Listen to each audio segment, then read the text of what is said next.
Сәлеметсіздер ме, оқушылар?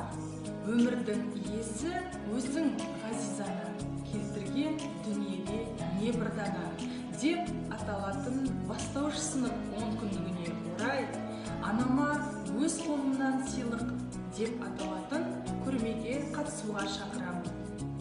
Өз қолымыздан аналарымызға арнап ашық хат жасайтын боламыз. Ашық хаттың жасалу жолдарын қазір түсіндіріп өтетін боламын. Видеоға назар аударамыз. Ашық хатты жасауда түрлі түсті қағаздарымызды алдымен ұсақтап кесіп аламыз. Кесілген қағаздарымызды гүл пішініне ұқсатып домалақтаймыз. Келесі жапырақтарын жасаймыз. Жапырақтың шеттерін ұсақтап кесіп шығамыз.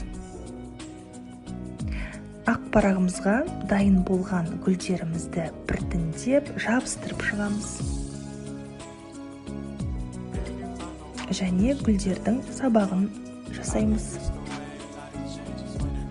Келесі жапырақтарымызды әдемілеп жабыстырамыз. Ашық хатты өздеріңнің қалауларың бойынша сәндеуге болады.